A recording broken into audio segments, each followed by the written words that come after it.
तो अभी हम नेक्स्ट टॉपिक के रूप में भारत का अब्बाह तंत्र देखने वाले हैं, ड्रेनेज सिस्टम ऑफ इंडिया देखने वाले हैं। ओके, एक्चुअली मैं पहले मैं इसका थोड़ा सा ओवरव्यू देता हूँ और पूरी डिटेल में इसे फिर तुरंत बाद में देखते हैं। 10-15 मिनट में ओवरव्यू दे देता हूँ।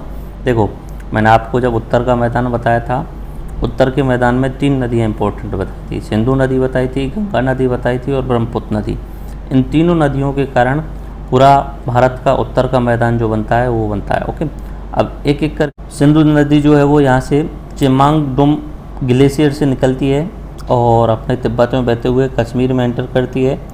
उसके बाद में पाकिस्तान में एंटर कर जाती है और नीचे की साइड में अरब सागर में अपना पानी वो छोड़ देती है। ओके, अब इस सिंधु नदी की सहायक नदियाँ जो हैं वो झेलम, चिनाब, रावी, ब्यास और सतलज। ठीक है, झेलम नदी के किनारे बुलर झील स्थित है। ब्यास और सतलज जहाँ पर मिलती हैं वहाँ पे हरी के बैराज है और इस हरी के बैराज से ही इंदिरा गांधी नहर परियोजना निकलती है। ओके, अगर गंगा नदी की बात करें तो इस साइड में गंगा नदी है, बट गंगा नदी को हम आगे देखते हैं। पहले सिंधु नदी का ही सिंधु नदी के अगर बाईं और दाईं ओर से अगर सहायक नदियों के नाम देखे जाएं तो आप इधर से इस साइड से देखिए, ऐसे इस साइड से अगर आ रही है तो इसका ये वाला हिस्सा हम मानेंगे बायां और इधर वाला हिस्सा मानेंगे सिंधु नदी का दायां। ओके, जिस साइड से बह करके आ रही है उस हिसाब से देखेंगे। तो दाईं दिशा ये है और बाईं दिशा ये है। सतलज, ब्यास, रावी, चिनाब, झेलम, जांस्कर, सिगार एंड गिलगिट, ये नदियां जो हैं वो बाईं तरफ से आके मिलती हैं और दाईं तरफ से काबुल, कोमल, ये अपना जो नदियां हैं वो अपने दाईं तरफ से आके मिलती हैं। अगर लंबाई की बात करें तो सिंधु नदी की लंबाई जो है वो 2880 किलोमीटर है। ओके, सतलज की 1500 किलोमीटर, रावी की 720, ब्यास की 625, झेलम की 1180। ये अपना गंगा नदी का जो है 2525 किलोमीटर उससे ज़्यादा है, बट इसका ज़्यादातर हिस्सा पाकिस्तान में बहता है, इसलिए सिंधु नदी को हम भारत का बड़ा हिस्सा नहीं मानते हैं। ठीक है, तो भारत की सबसे बड़ी नदी जो मानते हैं हम गंगा नदी को मानते हैं। ओके, पंजाब पंच प्लस आप 2 शब्दों से मिलकर बना है 5 नदियों वाला क्षेत्र। ठीक है, कौन कौन सी नदियाँ हैं? झेलम, चिनाब, रावी, ब्यास, सतलज, और इनकी भी बहुत सारी सहायक नदियाँ हैं, छोटी छोटी वो भी हैं। सिंधु जल समझौता जो हुआ था 1960 में हुआ था भारत पाकिस्तान के बीच। इसमें क्या की बात कही गई कि ऊपर वाली 2 नदियां हैं, ठीक है, झेलम और चिनाब। झेलम और चिनाब जो नदियां हैं उनके 20% जल का उपयोग जो है वो भारत कर सकता है और 80% वो उनका जो है वो पाकिस्तान के लिए देगा, झेलम, चिनाब। और नीचे की जो 2 नदियाँ हैं सतलज और रावी, इनके 80% का उपयोग भारत को प्राप्त है और पाकिस्तान के लिए 20%। ठीक है, तो इसलिए यहाँ पे सतलज और रावी वाले इन पे यहाँ पे बांध बने हुए हैं। ओके, झेलम और चिनाब पे भारत की तरफ से बांध ज़्यादा नहीं बने हुए हैं। ओके, अब नीचे चलते हैं गंगा नदी तंत्र की तरफ। अभी हम थोड़ी देर में इससे डिटेल में देखने वाले हैं। ठीक है, गंगा नदी का उद्गम जो है उत्तरकाशी जिले में गौमुख के निकट गंगोत्री हिमानी से है। यहाँ इसे भागीरथी नदी के नाम से जाना जाता है। देवप्रयाग में भागीरथी व अलकनंदा मिलकर के गंगा नदी का निर्माण करते हैं। हरिद्वार के बाद गंगा मैदानी क्षेत्र में प्रवेश करती है। ओके, यहाँ पे देखने की कोशिश करती है। देखो, ये केदारनाथ, इधर की साइड में बद्रीनाथ और इधर की साइड में गंगोत्री। गंगोत्री से एक नदी निकल रही है जिसका नाम है भागीरथी। भागीरथी में यहाँ पे भीलगाना नाम से एक नदी आके मिल जाती है और वहाँ पे टिहरी बांध बना लिया गया। ओके, अब ये भागीरथी आगे चलती है। इधर की साइड से एक नदी आ रही है अलकनंदा। ओके, बद्रीनाथ से एक अलकनंदा नदी आ रही है और अलकनंदा और भागीरथी यहाँ पे आके मिलती हैं। इस जगह का नाम है देवप्रयाग। ओके, देवप्रयाग पर भागीरथी और अलकनंदा 2 नदियाँ आके मिलती हैं, तो वहाँ पे नदी का नाम हो जाता है गंगा। अलकनंदा की एक दूसरी सहायक नदी जो है वो मंदाकिनी है। ओके, अच्छा, जहाँ पे नदियाँ मिलती हैं तो वहाँ पे संगम होता है, प्रयाग बोला जाता है। ओके, तो अगर अलकनंदा में जब धौली गंगा नदी मिलती है तो उसे विष्णु प्रयाग बोला जाता है। अलकनंदा में नंदाग्नि नदी आकर मिल रही है तो उसे नंद प्रयाग बोला जाता है। अलकनंदा में पिडार नदी आके मिल रही है तो उसे कर्ण प्रयाग बोला जाता है। और अलकनंदा में मंदाग्नि नदी आके बोल रही है तो उसे रुद्र प्रयाग कहा जाता है। आगे अलकनंदा आती है, इधर की साइड में से भागीरथी आ जाती है, दोनों जहाँ मिलती हैं वो देवप्रयाग है। ओके, और यहाँ पे इनका नाम हो जाता है गंगा। आगे चलते हैं तो ऋषिकेश नाम की एक जगह आती है, आपने नाम सुना ही होगा। उसके बाद में अपना हरिद्वार आता है और इस हरिद्वार के बाद में धीरे धीरे गंगा मैदानी भाग में प्रवेश करती है। इसकी दूसरी सहायक नदी जो है, सबसे बड़ी सहायक नदी जो है वो है यमुनोत्री से निकलने वाली यमुना नदी है, और यमुना नदी की एक सहायक नदी है टोस। यमुना अपनी गंगा की सबसे बड़ी सहायक नदी है, ओके।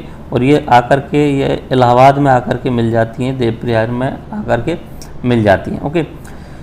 मैदानी क्षेत्र में गंगा एवं सहायक नदियाँ। गंगा की कुल लंबाई है 2525 किलोमीटर। बाईं तरफ से आने वाली नदियाँ गोमती, घाघरा, गंडक और कोसी।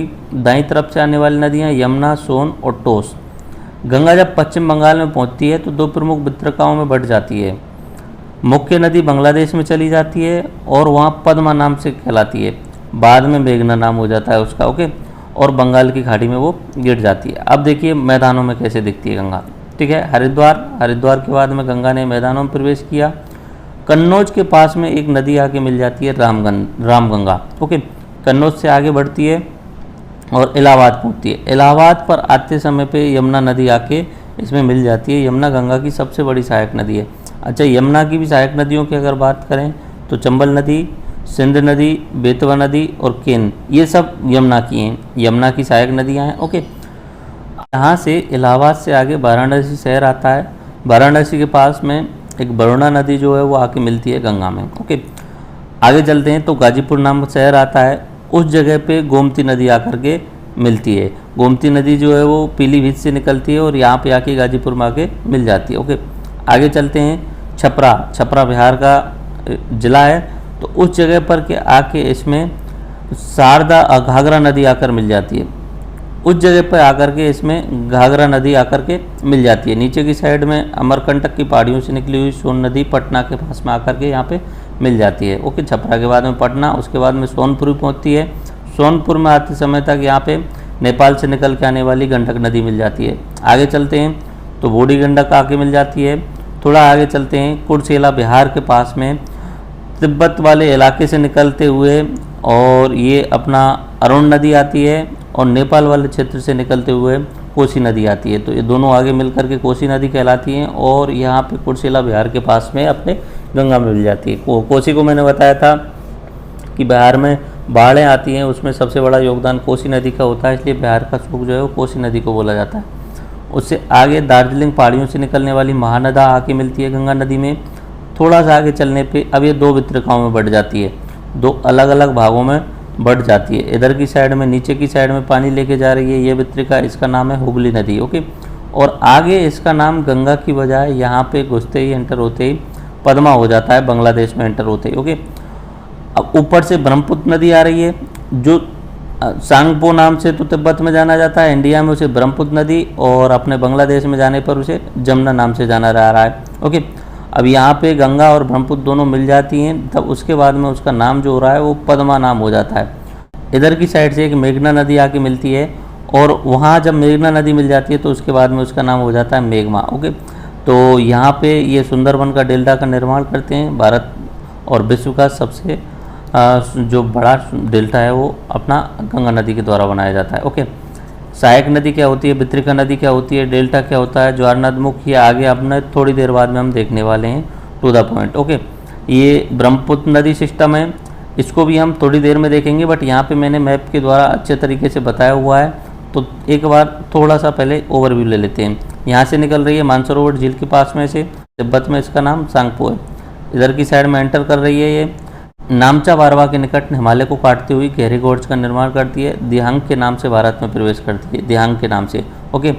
उसके बाद में ये असम में प्रवेश करती है। असम के बाद में इसका नाम यहाँ पे बांग्लादेश में एंटर करती है तो जमुना हो जाता है। ऊपर से इसमें तीस्ता के मिल जाती है, गंगा के साथ में मिलने पे पद्मा हो जाता है। इधर की साइड में से बराक नदी जो है वो उसका बांग्लादेश में नाम मेघना है, तो मेघना से मिलने के बाद में इसका नाम भी मेघना हो जाता है और यहाँ पे सुंदरबन डेल्टा बनता है। अब इसकी सहायक नदियाँ देख लीजिए, ऊपर से नीचे की साइड में तीस्ता, संकोश, मानस, रंगा नदी, सुबनश्री, ये इसकी सहायक नदियाँ हैं। कौन सी दिशा से, क्योंकि इस साइड से आ रही है, इसका भाव इस साइड में, तो ये दिशा हुई अपनी दाईं और ये दिशा हुई अपनी बाईं, ओके। तो इसकी बाईं दिशा में आने वाली दिबांग, लोहित, बूढ़ी दिहांग, उसके बाद में नीचे की साइड से धनश्री और कपिला, ये नदियाँ आके मिलती हैं। और मैंने आपको बताया था असम में एक जो नदी द्वीप है वो माजुली द्वीप, वो ब्रह्मपुत्र नदी पर ही स्थित है, ओके। अब बाईं तरफ से और दाईं तरफ से सहायक नदियाँ एक बार फिर से देख लीजिए, बूढ़ी दिहांग, लोहित, कपिला, दिबांग और धनश्री। दाईं तरफ से सहायक सुबनश्री, कामेंग, मानस, सकोस, तीस्ता, रंगा नदी और जिया भरिणी, ये नदियाँ जो हैं वो ब्रह्मपुत्र के दाईं तरफ से आने वाली नदियाँ हैं। अब देखते हैं प्रादीपीय नदियाँ। प्रादीप भारत का सबसे लंबी नदी जो है वो गोदावरी नदी है। बंगाल की खाड़ी में गिरने वाली कृष्णा, कावेरी, पेन्नार, महानदी, गोदावरी, ब्राह्मणी, बैतरणी और पलार। ओके। अरब सागर में गिरने वाली नदियाँ नर्मदा, ताप्ती, साबरमती, माही, लूनी, घग्गर, पेरियार और काली नदी। ये मैंने यहाँ पे मैप बनाया हुआ है, एक बार ओवरव्यू देख लेते हैं और फिर बाद में जो अपना रिवाइज्ड व्यू में दिखाने वाला हूँ उसमें हर नदी का डिटेल में देखेंगे। एक एक नदी को पकड़ेंगे, उसकी सहायक नदियाँ, उस पर कौन कौन से बांध हैं, उस पर कौन कौन से जलप्रपात हैं, ये सब हम अच्छे तरीके से देखेंगे। देखो ऊपर की साइड से एक एक नदी लेते हैं। राजस्थान में अजमेर से निकलती है लूनी नदी, कच्छ के रण में जाकर के विलुप्त हो जाती है। उदयपुर के आसपास में साबरमती नदी निकलती है और ये गुजरात में बहते हुई इधर की साइड में खंभात की खाड़ी वाले स्थान पर गिर जाती है। एमपी से माही नदी निकलती है, राजस्थान में एंटर, बी शेप बनाने के बाद में फिर से नीचे की साइड में चल जाती है गुजरात में और यहाँ पे खंभात की खाड़ी में घुस जाती है। ओके। अमरकंटक की पहाड़ियों से नर्मदा नदी निकलती है, बीच में धुआंधार जलप्रपात है और ये जाके मिल रही है अपने अरब सागर में। ऐसे ही सेम टू सेम साथ में ही एक दूसरी समानांतर में ताप्ती नदी है। ओके। इस साइड से हम देखें तो छोटा नागपुर पठार वाले क्षेत्र से यहाँ पे नदियाँ निकल रही हैं। इनमें से सबसे इम्पोर्टेंट नदी जो है वो महानदी है। ओके, महानदी। नीचे की साइड में चलते हैं तो इम्पोर्टेंट नदी है गोदावरी नदी, जो अपना बंगाल खाड़ी में अपना जल डालती है। उसके बाद में कृष्णा नदी एंड पेन्नेरू, कावेरी, ये नदियां हैं अपने प्रायद्वीपीय क्षेत्र की। ओके। एंड केरल की सबसे लंबी नदी जो है वो पेरियार नदी है। कृष्णा नदी की सहायक नदी तुंगभद्रा एंड भीमा। उसके अलावा गोदावरी की मंजरी, पेनगंगा, ये। और इधर की साइड में अगर झील देखें जो अपना चिल्का झील जो है वो लेगून झील है। उसके अलावा कोल्लेरू झील, ये भी लेगून झील है। एंड बेवनाथ झील जो है वो भी लेगून झील है। ये तो प्रायद्वीपीय नदियाँ हैं। इन सब नदियों को एक एक करके हम डिटेल में देखने वाले हैं। भारत की नदियाँ, ये टॉपिक जो है वो बहुत हॉट टॉपिक रहता है हर एग्जाम में। इसकी शुरुआत में मैं आपको ये बताऊंगा कि नदियाँ क्या होती हैं, नदियों के उपयोग, नदियों के प्रकार, भारत की प्रमुख नदियाँ कौन कौन सी हैं, उनकी सहायक नदियाँ कौन सी हैं। उसके बाद में नदियों के किनारे जो प्रमुख शहर हैं उन पर बात करेंगे और इम्पोर्टेंट फैक्ट्स कुछ रहते हैं और रिवाइज करने। सो राइट नाउ जो आप अपने इस साइड में जो देख रहे हैं वो अपने आईपैड की स्क्रीन रिकॉर्डिंग है। तो देखते हैं, चलते हैं, एक एक टॉपिक को पूर्ण रूप से कवर करते हैं। पहले तो यह बता दूं कि इस लेक्चर में हम क्या कवर करने वाले हैं। सबसे पहले हम देखेंगे नदियाँ क्या होती हैं, व्हाट इज द रिवर्स, नदियों के उपयोग क्या है। थोड़ा सा जल्दी में देखेंगे क्योंकि इनमें ज़्यादा डिटेल में जाने की ज़रूरत नहीं है। ये थोड़ा सा अगर पूछ लिया जाता है तो रिटर्न एग्जाम में पूछ लिया जाता है, नदियों की डेफिनेशन वगैरह, इनके यूज। फिर नदियों के टाइप्स देखेंगे, नदियों के टाइप्स कितने हैं। फिर उसके बाद में भारत की प्रमुख नदियाँ जो हैं और उनकी सहायक नदियाँ हैं उनके बारे में चले जाएंगे। फिर नदियों के किनारे प्रमुख शहर और उनके साथ साथ में इम्पोर्टेंट फैक्ट और भारत में प्रमुख बांध जो हैं उनके बारे में हम बात करेंगे। भारत के प्रमुख बांध कौन कौन से हैं। ओके। और लास्ट में जाते जाते हम उसे रिवाइज भी कर लेंगे। ओके। नदियाँ, नदियों की परिभाषा देखते हैं, इंग्लिश में और हिंदी में दोनों में देखते हैं। A river is the natural flowing water course, usually fresh water flowing toward the ocean, sea, lake और अनदर रिवर।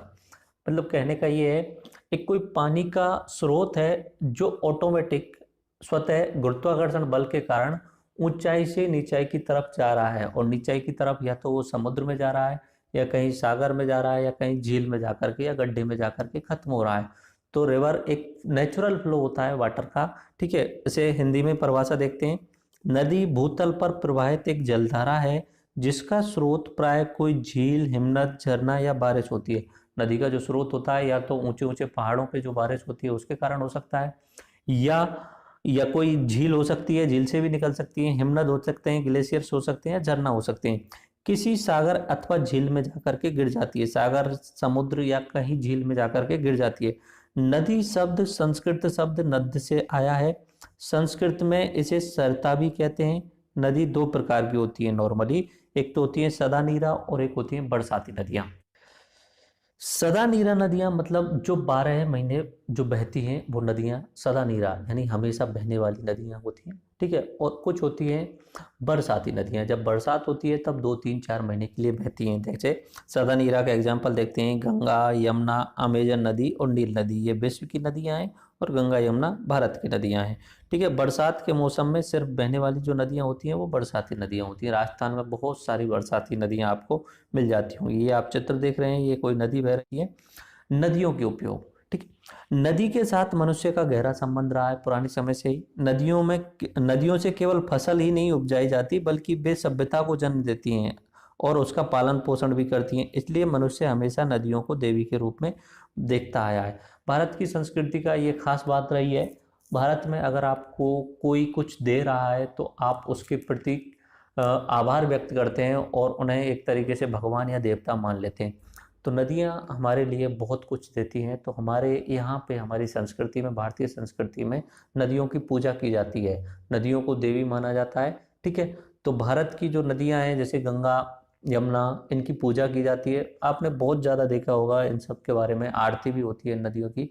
तो कारण क्या रहे? क्योंकि ये जल भी दे रही हैं पीने के लिए, फसल में भी सहयोग है, सभ्यता भी इनके किनारे बनी हुई है। सिंधु घाटी सभ्यता सिंधु नदी के किनारे बनी। अपनी जो गंगा यमुनी तहजीब बोलते हैं जिसे, गंगा यमुनी संस्कृति, वो भी गंगा और यमुना दो नदियों के किनारे बनी। परिवहन की व्यवस्था भी होती है और भोजन भी इनसे प्राप्त हो जाता है।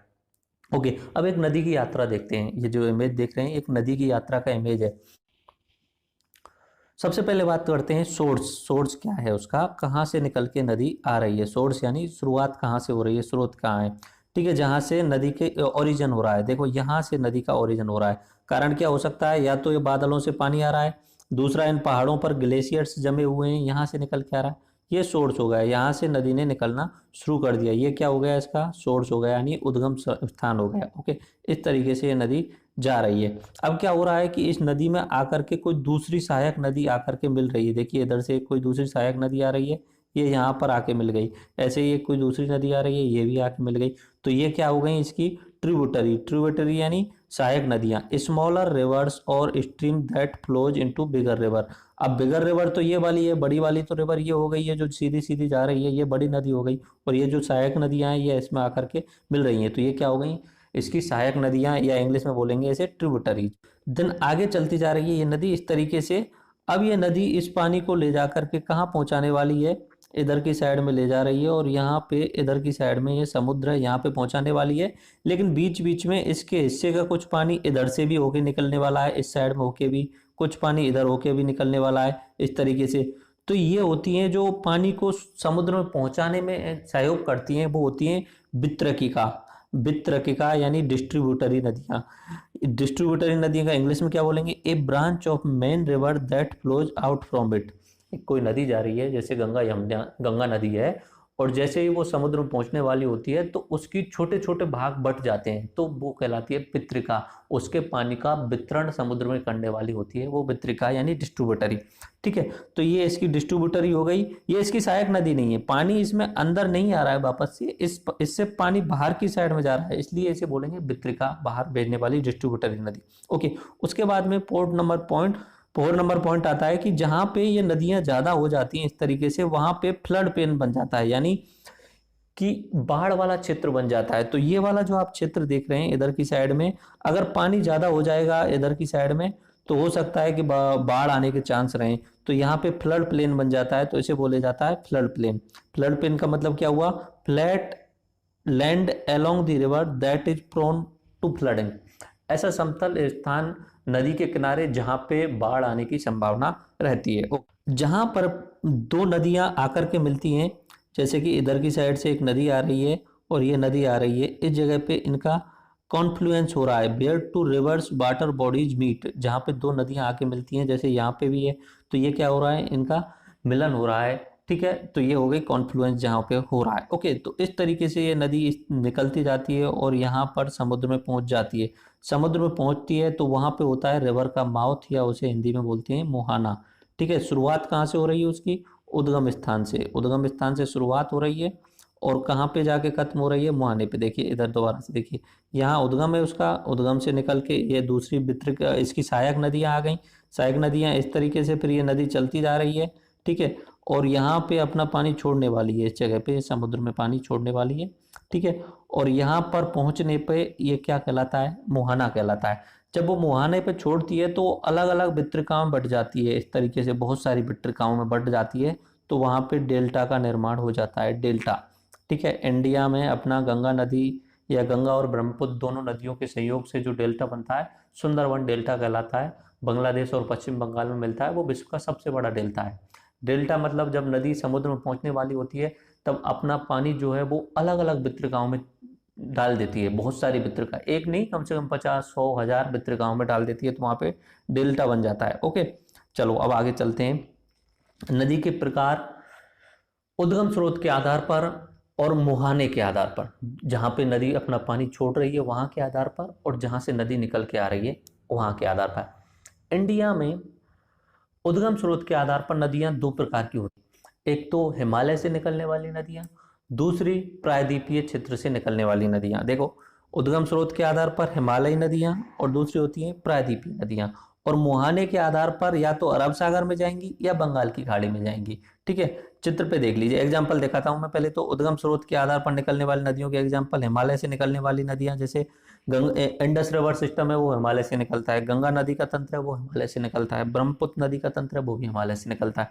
अब प्रायद्वीपीय नदियां, जो प्रायद्वीप नीचे की साइड में मैंने बताया था, आपने भारत का भौगोलिक विभाजन करते समय आपको बताया था 5 भागों में बांटा हुआ है। ऊपर हिमालय, दूसरे नंबर पर उत्तर का मैदान है, तीसरा प्रायद्वीपीय मैदान, प्रायद्वीपीय क्षेत्र है, उसके बाद में मैंने बताया था पूर्वी घाट और पश्चिमी घाट दोनों कंबाइंड में बताया, उसके बाद मैंने आपको रेगिस्तानी क्षेत्र बताया था। तो 5 भौगोलिक भागों में बांटा था, ठीक है।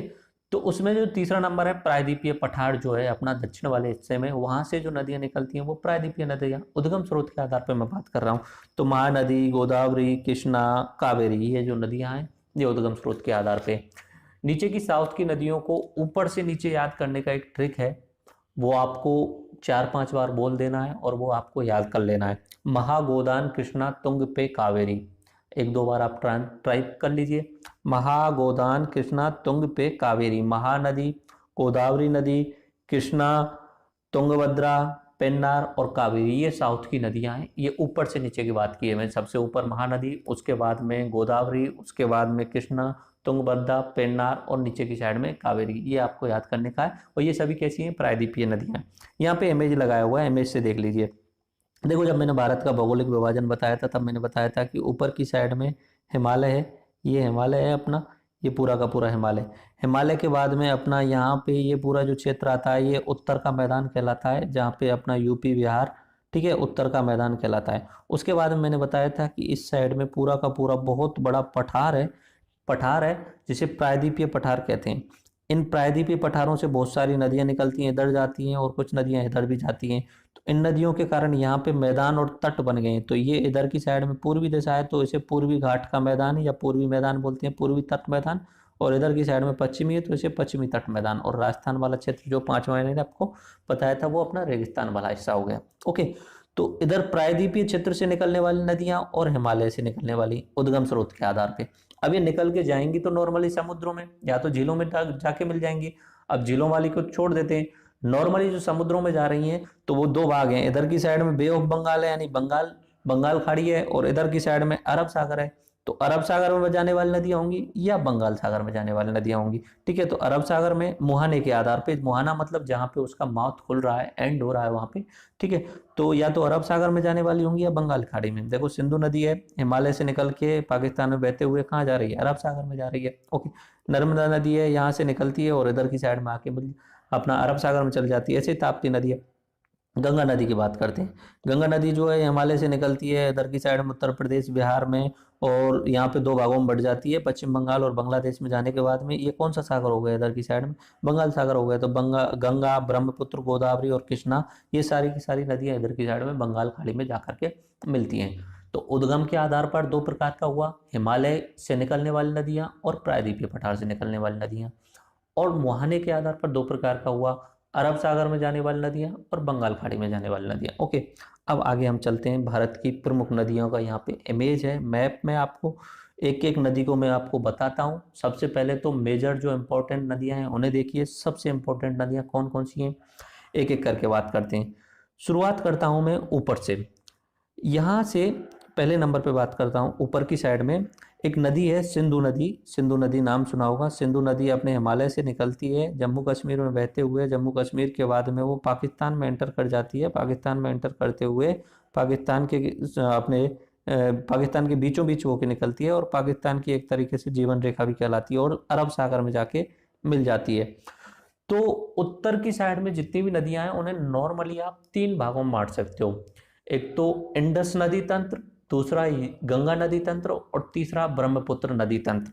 ये ऊपर वाला जो क्षेत्र हो गया, ये वाला ये हो गया इंडस नदी तंत्र। इधर की साइड में ये गंगा नदी है, मैं आपको बताने वाला हूँ। जैसे यहाँ से निकल रही है, ठीक है, गंगा नदी निकल रही है और इस साइड में अपना यूपी, बिहार, पश्चिम बंगाल और बांग्लादेश में जाते हुए जा रही है। तो ये बीच वाला जो हो गया गंगा नदी तंत्र। और एक नदी और आ रही है ऊपर हिमालय से, पहले चीन में आती है, जिसे चीन में सांगपो के नाम से जाना जाता है, सांगपो नदी। ठीक है, इंडिया में जैसे ही एंटर करती है तो उसे अपना ब्रह्मपुत्र नदी के नाम से जाना जाता है। असम में चलती रहती है। असम के बाद में वो गंगा नदी की सहायक नदी, जिसे पद्मा बोला जाता है, जो बांग्लादेश में है, उसमें जाके मिल जाती है। तो तीसरा तंत्र इधर वाला हुआ, ये हो गया अपना ब्रह्मपुत्र नदी तंत्र। तो ऊपर वाली उत्तर वाली नदियां हैं वो 3 नदियां हैं normally, Indus, Ganga and Brahmaputra, जिसे चीन में सांगपो बोला है। बाकी जितनी भी नदियां हैं वो इनकी सहायक नदियां हैं, इनका जो तंत्र है उसी में सहायक बनती है। अच्छा, नदी तंत्र क्या होता है? देखिए, नदी तंत्र अभी मैं आपको बता देता हूँ। एक नदी जा रही है इस तरीके से, कोई बड़ी सी नदी है, ये गंगा नदी है मान लेते हैं, ओके। इस गंगा नदी में एक दूसरी नदी आके मिल रही है, इधर की साइड से यमुना नदी आके मिल गई, यमुना नदी में एक चंबल आके मिल गई। इस तरीके से ऊपर की साइड से और गोमती नदी, गंडक, कोसी, इस तरीके से नदी आ गई। सोम नदी गंगा नदी में आके मिल गई, यमुना नदी में चंबल मिली और चंबल में बनास मिली। इस तरीके से चंबल में पार्वती नदी मिल गई। तो ये पूरा का पूरा जो आप नलिका देख रहे हैं, ये नलिका जैसा बन गया है, ये पूरा का पूरा सिस्टम इस तरीके से ये कहलाता है तंत्र। नलिका तंत्र होता है ना, ऐसे ही नदी तंत्र होता है। एक नदी, उसकी सहायक नदी, फिर सहायक की सहायक नदी, तो पूरा एक सिस्टम सा बन जाता है, चेन जैसी बन जाती है, तो वो नदी तंत्र कहलाता है। ओके, तो हम इनका ऊपर वाला देखेंगे, ऊपर वाले हिस्से का देखेंगे, उसके बाद में हम नीचे वाली नदियों को। इधर की साइड में 2 इंपॉर्टेंट नदियां होती हैं जो कि अपना पानी जो है वो अरब सागर में ले जाती हैं। एक नर्मदा नदी है, ये नर्मदा नदी है, इस तरीके से जा रही है, एंड दूसरी ताप्ती नदी है, ये रिफ्ट वैली में होकर घूमती हैं, यानी 2 घाटियों के बीच में होकर चलती हैं। नॉर्मली ज्यादातर जो नदियां हैं वो बंगाल की खाड़ी की तरफ अपना पानी ले जाती हैं, लेकिन नर्मदा और ताप्ती जो नदियां हैं वो अपना पानी अरब सागर में ले जा रही हैं। उसका कारण भी ये 2 घाटियों के बीच में होकर के जा रही हैं, तो इन्हें दूसरी साइड में जाने का मौका ही नहीं मिलता है। घाटियां रिफ्ट वैलीज हैं, उनमें होकर निकल रही हैं। ओके, दक्षिण की ऊपर से नीचे एक एक करके मैंने अभी आपको सूत्र बताया था। महागोदान कृष्णा तुंग पे कावेरी, महागोदान कृष्णा तुंग पे कावेरी, ये आपको मैंने अभी सूत्र बताया था, देख लीजिए। महानदी ये रही, महानदी आपको सबसे ऊपर दिख रही होगी, जो कि छत्तीसगढ़ से निकलती है और अपने उड़ीसा में होते हुए बंगाल खाड़ी में जाके मिल जाती है। गोदावरी, गोदावरी इधर की साइड में। महागोदान महाराष्ट्र से निकलती है, महाराष्ट्र से निकलने के बाद में तेलंगाना, तेलंगाना के बाद में वो एंटर करती है अपना आंध्र प्रदेश में, ओके, और ये अपना बंगाल की खाड़ी में जाके गिर जाती है। फिर उसके बाद कृष्णा, उसके बाद में बताया था कृष्णा नदी। कृष्णा नदी यहाँ से महाराष्ट्र से निकल रही है, महाराष्ट्र से निकलने के बाद कर्नाटक में जा रही है, कर्नाटक के बाद में वो तेलंगाना में जा रही है और तेलंगाना के बाद में घूमते घामते अपना आंध्र प्रदेश में जा रही है। ओके, उसके बाद में कृष्णा की एक सहायक नदी है तुंगभद्रा नदी, तुंगभद्रा नदी ऊपर से नीचे की साइड में मैं बता चल रहा हूँ।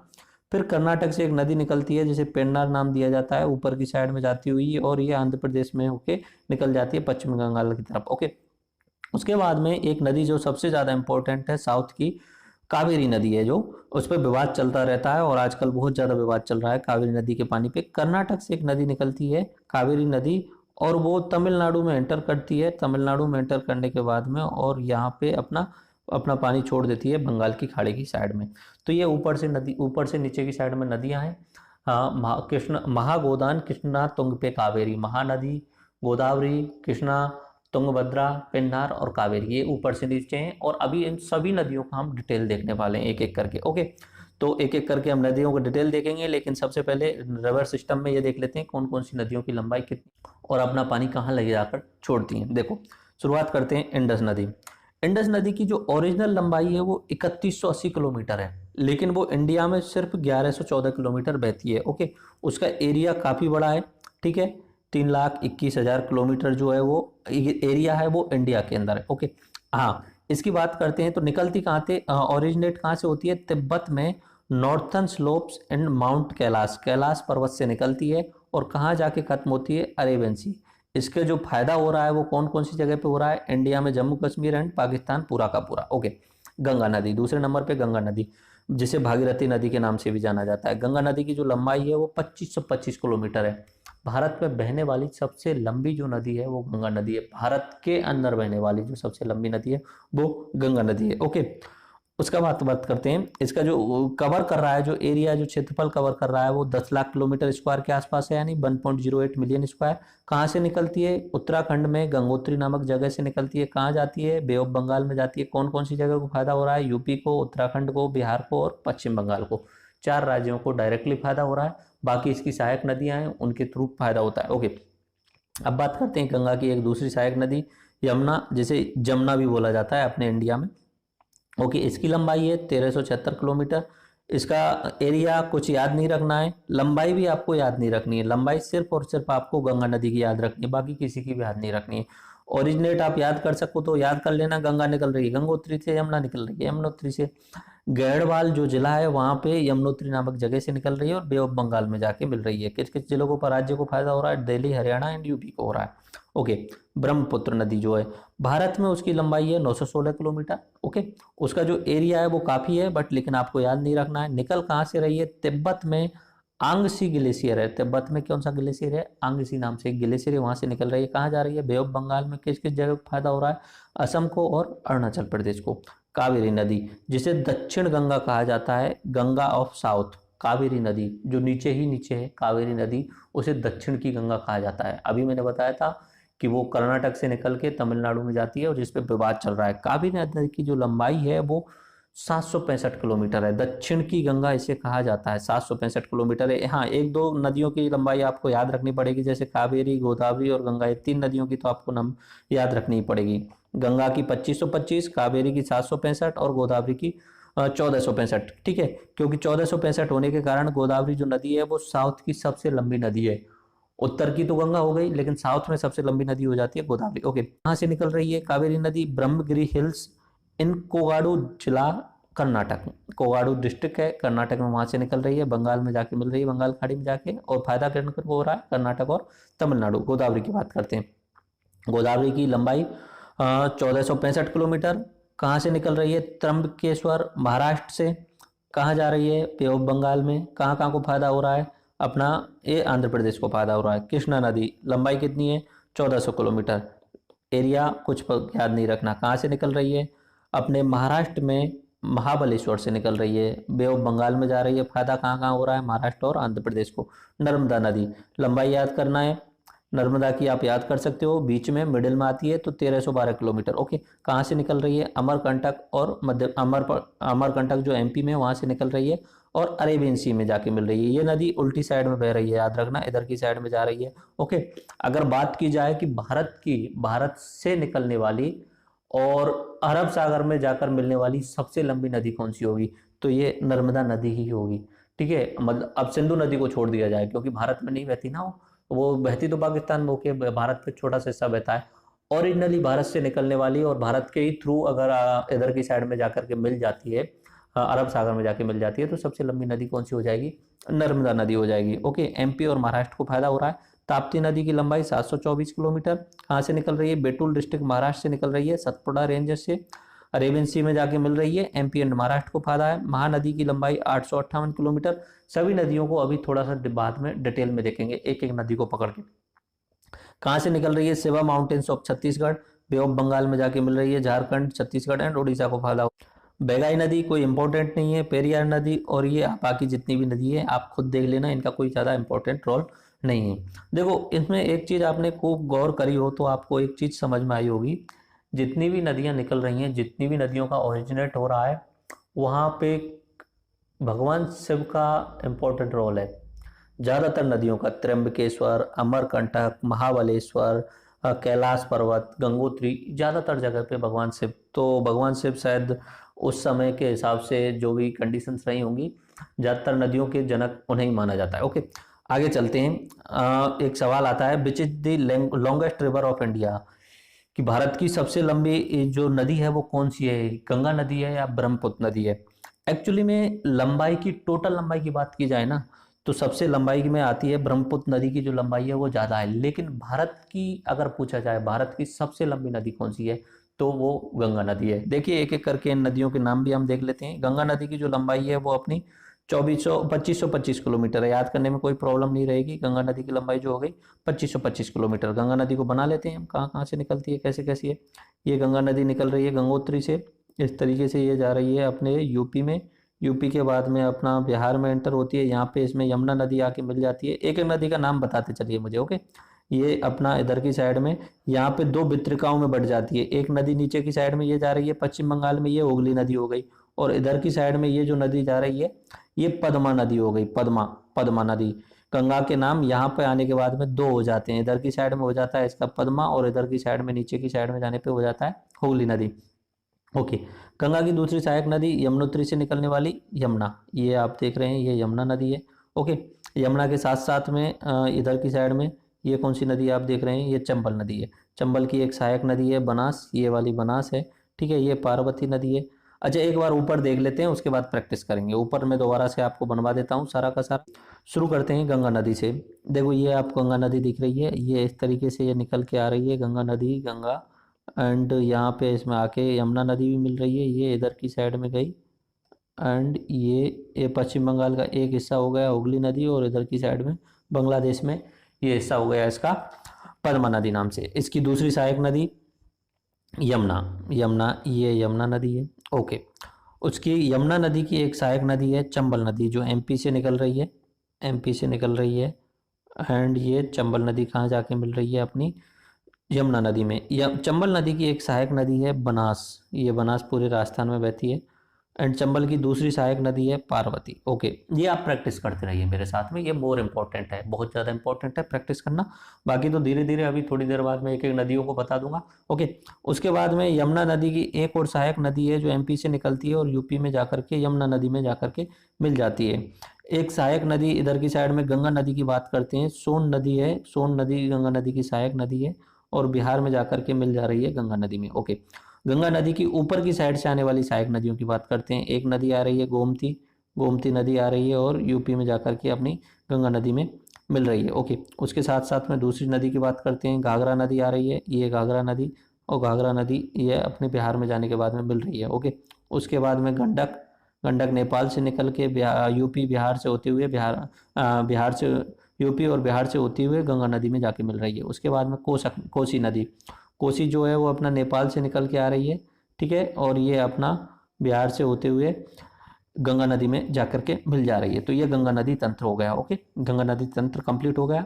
इसकी गंगा की सहायक नदियां कौन कौन सी हुई, यमुना, सोन, ये यमुना, सोन नीचे की साइड में, एंड ऊपर साइड में गोमती, घाघरा, गंडक और कोसी। इस तरीके से गंगा की सहायक नदियां हो गई। अब बात करते हैं इंडस रिवर सिस्टम की। देखिए इंडस नदी, ये अपनी सिंधु नदी है, जम्मू कश्मीर से होती हुए पाकिस्तान में एंटर कर रही है, पाकिस्तान के बाद में अपना अरब सागर में जाकर के गिर रही है, ओके। इसकी 5 सहायक नदियों को याद करने का मैं आपको काफ़ी बार सूत्र बता चुका हूँ।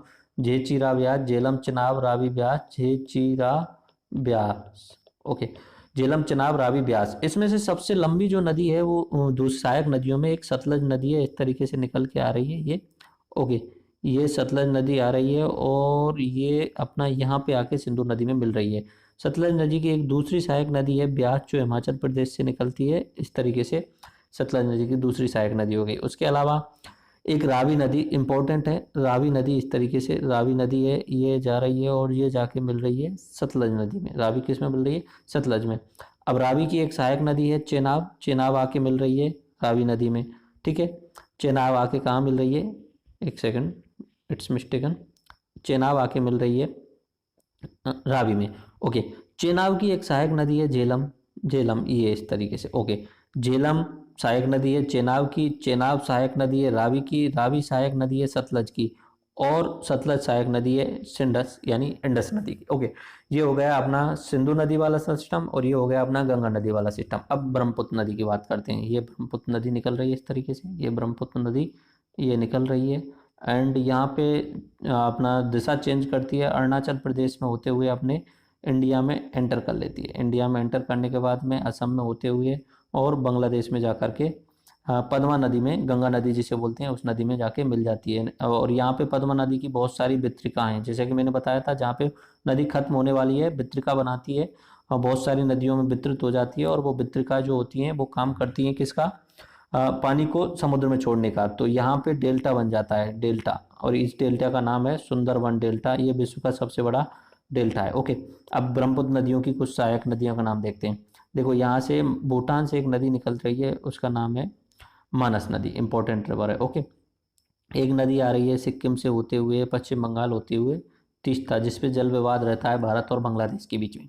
ओके, उसके बाद में एक स्पेशल अपनी साउथ की नॉर्थ ईस्ट की एक नदी है जो मणिपुर से निकलती है, त्रिपुरा होते हुए, असम होते हुए, और इधर की साइड में बांग्लादेश में चल जाती है। इसका नाम है बराक नदी, बराक रिवर। ओके, ये इंपॉर्टेंट नदी है, मणिपुर, त्रिपुरा और असम होते हुए बांग्लादेश में जाती है।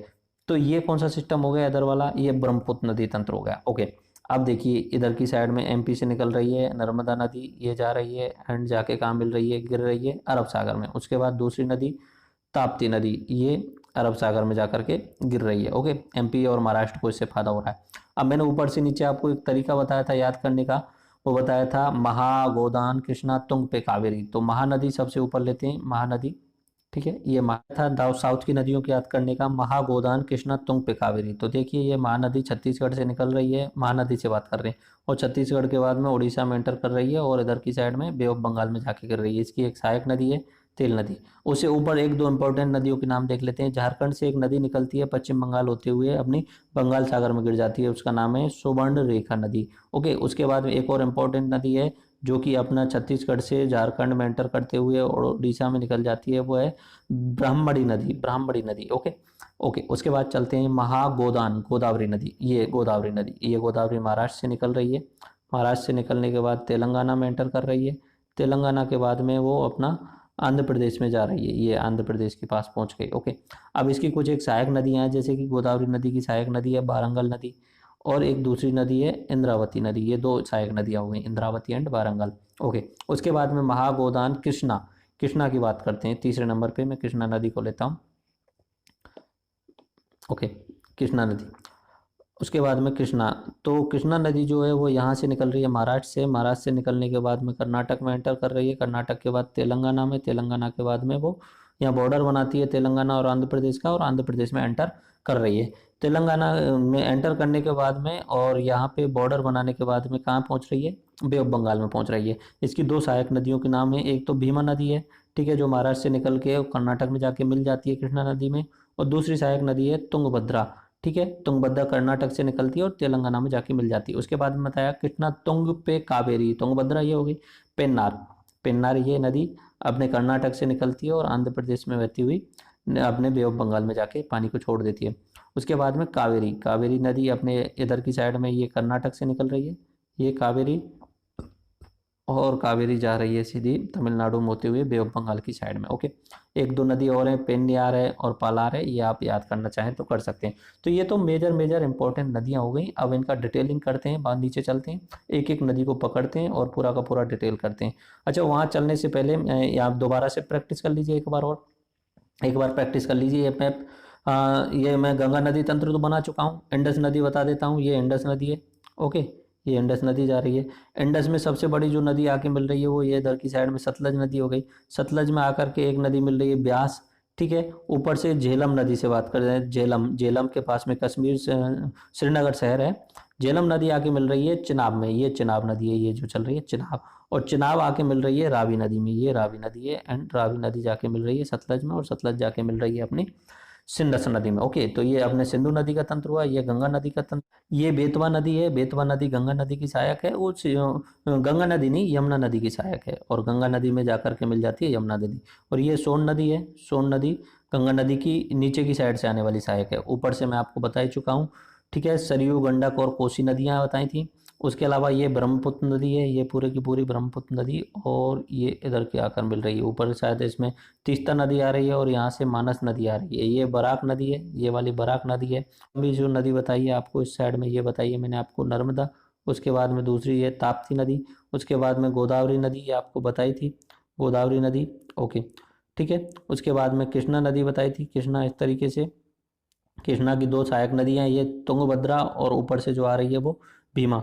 उसके अलावा मैंने आपको बताया कृष्णा तुंग पे पेन्नार, ये कौन सी है, पेन्नार नदी है, और ये अपनी लास्ट में कावेरी नदी। ओके, ये कावेरी नदी। तो इसमें सबसे लंबी कौन सी हो गई, गंगा नदी। उसके बाद में दूसरे नंबर पे साउथ की जो सबसे लंबी हो जाएगी वो गोदावरी। वैसे दूसरे नंबर पे गोदावरी आ रही है, और लेकिन साउथ की भी दूसरे नंबर पे कौन सी हो जाएगी, साउथ की तो पहले नंबर पे होगी गोदावरी, तो ये पहले नंबर पे साउथ की। और साउथ की गंगा किसे बोला जाता है, कावेरी को। साउथ की गंगा किसे बोला जाता है, साउथ की गंगा।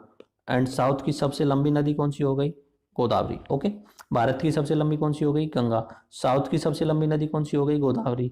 एंड साउथ की गंगा कौन सी हो गई, कावेरी। ओके, अब बात करते हैं नदियों के किनारे प्रमुख शहर। देखो ऐसे तो पूरी पूरी लिस्ट बनी हुई है यहाँ पे, 66 जो है सिटी हैं, लेकिन उनमें से जो इंपॉर्टेंट इंपॉर्टेंट है मैंने इसमें हाईलाइट किया हुआ है। एक एक करके मैं आपको नाम बोल देता हूँ, याद आपको ही करना है। ओके, पहले बात करते हैं विजयवाड़ा। विजयवाड़ा जो है वो कृष्णा नदी के किनारे है, आंध्र प्रदेश राज्य के अंदर। ओके, गुवाहाटी, गुवाहाटी जो है वो ब्रह्मपुत्र नदी के किनारे है, असम में। ओके, अहमदाबाद साबरमती के किनारे है और गुजरात में। श्रीनगर झेलम नदी के किनारे है, जम्मू कश्मीर में है। ओके, उसके बाद में आगे चलते हैं, जो इंपॉर्टेंट है उसमें उज्जैन जो है वो शिप्रा नदी के किनारे है, एमपी में। ग्वालियर जो है वो चंबल नदी के किनारे है, एमपी में। जबलपुर जो है नर्मदा नदी के किनारे है, एमपी में। नासिक, नासिक गोदावरी नदी के किनारे है, महाराष्ट्र में। राउरकेला जो है ब्राह्मणी नदी के किनारे है और उड़ीसा में है, क्योंकि राउरकेला इसलिए इंपॉर्टेंट हो जाता है, वहाँ पे उद्योग धंधे हैं बहुत सारे। ठीक है, उसके बाद में कड़क, कटक, कटक जो है वो उड़ीसा में आता है और महानदी के किनारे है, महानदी के किनारे कटक है। ओके, फिरोजपुर जो है वो सतलज किनारे है और पंजाब में। कोटा चंबल नदी के किनारे है, राजस्थान में। तिरुचिरापल्ली कावेरी नदी के किनारे है, तमिलनाडु में। हैदराबाद मूसी नदी के किनारे है, तेलंगाना में आता है अभी। ओके, हरिद्वार सब जानते हैं गंगा नदी के किनारे है। लखनऊ गोमती नदी के किनारे है, यूपी में। उसके अलावा कन्नौज जो है वो गंगा नदी के किनारे है, यूपी में। इटावा यूपी में ही है और यमुना नदी के किनारे। मथुरा सब जानते हैं यमुना नदी के किनारे है। अयोध्या सरयू नदी के किनारे है और कोलकाता हुगली नदी के किनारे है, जो कि अपनी गंगा नदी की वितरिका है। ओके, अब बात करते हैं डैम। डैम यानी बांधों की।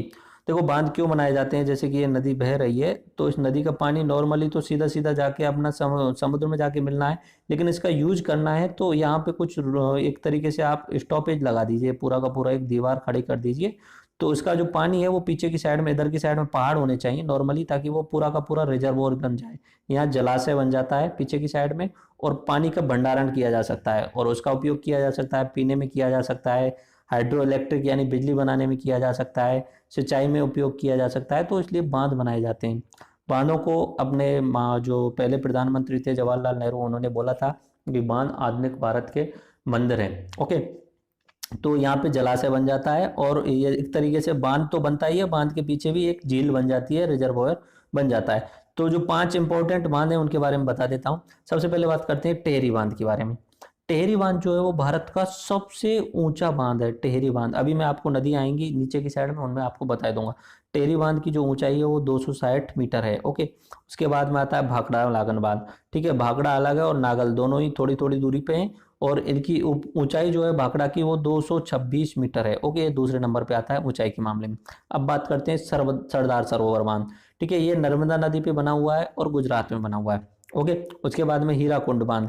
हीराकुंड बांध जो है वो लॉन्गेस्ट है, लंबाई जो है वो सबसे ज्यादा है। देखो बांध की 3 तरीके से हो जाएंगे। एक तो हो जाएगा अपना ऊंचाई के हिसाब से, ऊंचाई में सबसे ऊंचा कौन सा हो गया, टेहरी बांध। एक हो जाएगा लंबाई के हिसाब से, लंबाई में सबसे लंबा बांध कौन सा हो जाएगा, हीराकुंड बांध, जो कि उड़ीसा में है, महानदी पर, उड़ीसा में महानदी पर, जिसकी लंबाई है 26 किलोमीटर। और एक हो जाएगा क्षमता के हिसाब से, सबसे ज्यादा क्षमता, यानी ये जो पीछे की साइड में रिजर्वोयर बना है जिसमें सबसे ज्यादा पानी ग्रहण करने की क्षमता हो, तो वो हो जाता है नागार्जुन सागर बांध। इसकी सर्वाधिक क्षमता है, क्षमता कितनी है, 53 लाख एकड़ फीट। याद करना है, नहीं करना है। ओके, कृष्णा नदी पर है और ये तेलंगाना में। ओके, अब एक एक करके नदी तंत्र देखते चलिए। बाकी आपको नीचे डिस्क्रिप्शन में इसकी पीडीएफ लिंक मिल जाएगी, वहां से डाउनलोड कर लेना और आप खुद से देखना एक एक इमेज को, then it will be beneficial for you. पूरा का पूरा आराम से एक एक इमेज पे 5-5 मिनट देना। आप इस तरीके से रट जाओगे इन सारी चीजों को कि बाद में आपको प्रॉब्लम नहीं आएगी, क्योंकि इतने अच्छे इमेज हैं ये इंटरनेट से मैंने उठाए हुए हैं कहीं ना कहीं से।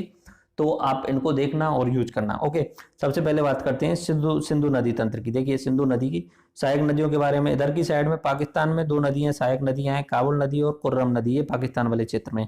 भारत की साइड से निकलने वाली सबसे इंपॉर्टेंट सतलज नदी है।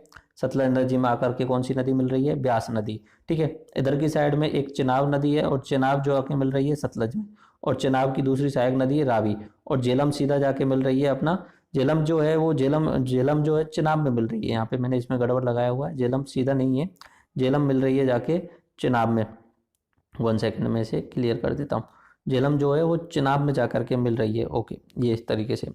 हाँ, अब ये देख लीजिए, ये सिंधु नदी है आपकी, ये निकल के जा रही है एंड ये पहुंची हुई, और ये पाकिस्तान में एंटर करते हुए पहुंच गई। ओके, बात करते हैं सतलज नदी। सतलज नदी तिब्बत से निकल रही है एंड ये चलती जा रही है सतलज नदी, और ये अपने पाकिस्तान में जाके एंटर कर रही है।